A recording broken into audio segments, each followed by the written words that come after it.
Well, greetings, brothers and sisters, and welcome to BBP. We're going to talk about growing your faith today. Keep watching.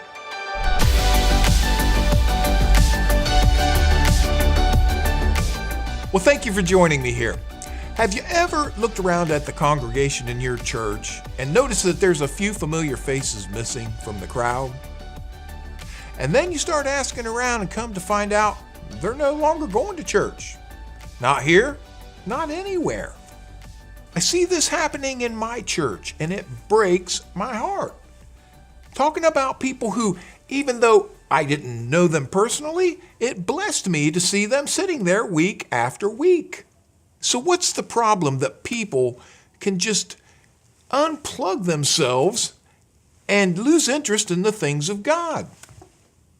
Well, there's a lot of answers to that question, but in my experience, one of the biggest reasons is that people don't take time to grow their roots deep.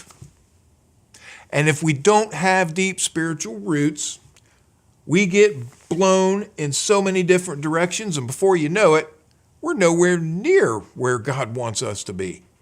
Paul lays out this concept of being stable and sturdy in our faith in Ephesians chapter 3. He's praying for the Ephesians, and listen to what he says here in verse 17. That Christ may dwell in your hearts through faith, that you, being rooted and grounded in love, may be able to comprehend with all the saints what is the width and length and depth and height, and to know the love of Christ which passes knowledge. And it is this love for Christ and his kingdom and his people that forms the foundation that we are to take root and grow on.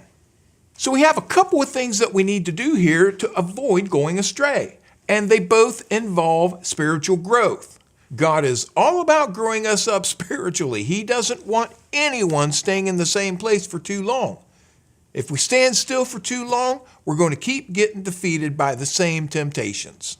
So we need to get rooted, which means just that. Put down some roots somewhere and grow.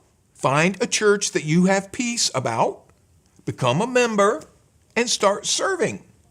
One of the easiest ways to drift away from God is to remain uncommitted on church membership. Honestly, I know quite a few people who are casual in their attendance, undecided on what church to join, and uncommitted to faithfully serving Him. And as a result, their faith is mediocre at best. Any storm that comes along just blows them away and drives them further away from God and not closer to Him as trials are intended to do. If you want to see God move in a mighty way in your life, in your family's life, then commit to finding a church and joining it, or commit to faithfully serving at the church you already call home. The difference this is going to make in your relationship with God is amazing. So next week, we're going to take a look at the second component to growing spiritually, and that is getting grounded. I hope you can join me right here. Until then, you keep your eyes on Jesus and not on your troubles. Thank you.